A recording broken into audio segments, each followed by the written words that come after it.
Acaba la Biblioteca de Catalunya, Coralina, Serventa, Amorosa. La biblioteca hem vist molt bones obres, molt bones. Però com per exemple Oriol Brogi comença a decantar-se pels dramaturgs, Eduardo de Filippo, Carlo Goldoni, això és una aposta segura. Per tant, Coralina fa honor al seu dramaturg i a tots els seus intèrprets. És una obra imperdible, és l'apuntador qui us ho recomana. Mireia Xalà i el Joan Arquer, o Arlequí i Coralina. He vist el cartell aquí fora de que hem d'insistir, deia Estanyés, no? Insistir en compartir, exterioritzar i donar l'alegria. És el que dona l'obra, no? Sí, totalment. Sí. A mi és el que m'agrada més d'aquesta funció, l'última frase que dic, que és s'ha de procurar la felicitat d'algú en aquesta vida, que ja sé que és naïf, però trobo que és bonic. I va d'això, aquesta funció, de donar alegria al públic i a la gent que vingui i entre nosaltres i ja està. Crec que més que mai hem d'insistir en cuidar-nos. Exacte. Crec que aquest és el gran missatge. Sí. I crec que és un moment adient.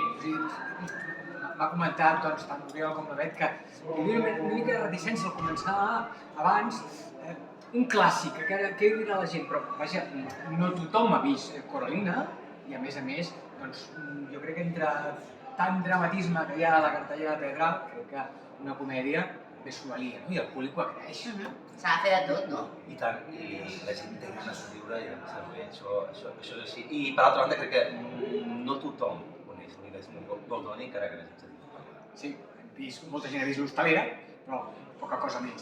El Joan, i és que jo he vist a Rubí Companyia aquí, perquè veig el seu talent de clou, o talant de clou, i l'utilitzes en molts moments de l'obra, no? Sí, que dic que a Promethea, diguéssim, el rol seria el del Blanc, i seria més a prop d'un August, tot i que l'Arlequino per si ja es defineix com una figura que potser en el temps esdevé pallasso.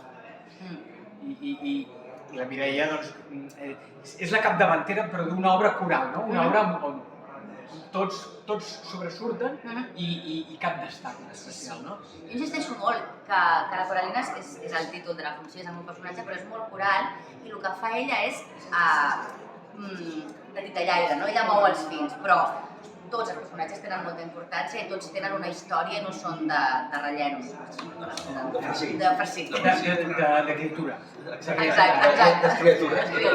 Per tant, parlem de coses alegres. Exacte. I per tant, doncs, és una obra destinada a que el públic s'entretingui, s'ho passi bé a la biblioteca i surti un somriure, que és el que passa. Exactament. I tant que sí. Sí. I jo crec que l'objectiu l'he aconseguit. Per cert, vaya temporada.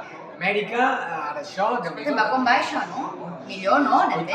És que omplir teatres és bo, que s'omplin tots, no? I aquí esteu omplint des del primer dia, Sí. Sembla ser que sí, i sí, seguim així. Som els dits. Per tant, aquí no ho sàpiguen, perquè el convidem a veure...